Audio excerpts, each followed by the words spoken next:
Notifications ലഭിക്കുന്നതിന് വേണ്ടി subscribe button click ചെയ്ത് ബെല്ലൈക്കൺ പ്രസ് ചെയ്യുക.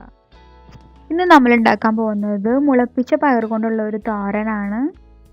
അതിട്ട് ഒരു കുക്കർ എടുക്കുക, അതിലേക്ക് 2 കപ്പ് മുളപ്പിച്ച പയർ ചേർത്ത് കൊടുക്കുക. ഇങ്ങനെ മുളപ്പിച്ച പയർ ഉണ്ടാക്കാൻ വേണ്ടിയിട്ട് 2 ദിവസം മുമ്പ് വെള്ളത്തിലിട്ടിട്ട് വെള്ളം കളഞ്ഞിട്ട് 1 ദിവസം വെക്കണം. അടുത്തതായിട്ട് നമ്മളതിൽ കുറച്ച് പച്ചമുളകാണ് ഇടാൻ പോകുന്നത്. അത് കഴിഞ്ഞിട്ട് ഒരു തക്കാളി അങ്ങനെ അരിഞ്ഞിട്ടിട്ട് കൊടുക്കണം. പിന്നെ കുറച്ച് ചെറിയ ഉള്ളി വെളുത്തുള്ളിയും കൂടി ഇട്ടിട്ടിടണം. ഇനി ഇത് വേവാൻ പാകത്തിന് കുറച്ച് വെള്ളം ഒഴിച്ച് കൊടുക്കണം. അതിലേക്ക് നമ്മൾ 1 ടീസ്പൂൺ ഉപ്പ് ചേർത്ത് കൊടുക്കുക, പിന്നെ 1 ടീസ്പൂൺ മഞ്ഞൾപ്പൊടി ചേർത്ത് കൊടുക്കുക. എന്നിട്ട് അത് കുക്കർ അതിന് മൂടി വെച്ച് ക്ലോസ് ചെയ്യുക. 3 വിസിൽ വേവിക്കുക.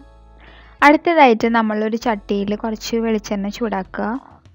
അതിലേക്ക് 1 ടീസ്പൂൺ കടുക് ഇട്ട് പൊട്ടിക്കുക. ഇനി കുറച്ച് ചെറിയ ഉള്ളിയും വെളുത്തുള്ളിയും അരിഞ്ഞത് ഇട്ടിട്ട് ഒന്ന് നന്നായി വാട്ടിയെടുക്കണം.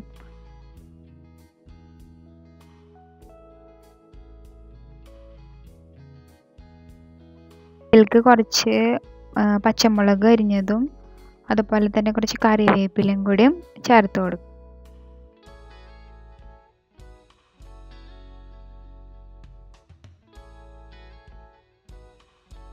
അതായിട്ട് നമ്മൾ വേവിച്ചെടുത്ത പയറുണ്ടല്ലോ കുക്കറിൽ, അത് ഇതിലേക്ക് ഇട്ടിട്ട് എല്ലാതും നന്നായി ഒന്ന് മിക്സ് ചെയ്ത് കൊടുക്കണം ഒരു കയ്യിൽ ഉപയോഗിച്ചിട്ട്.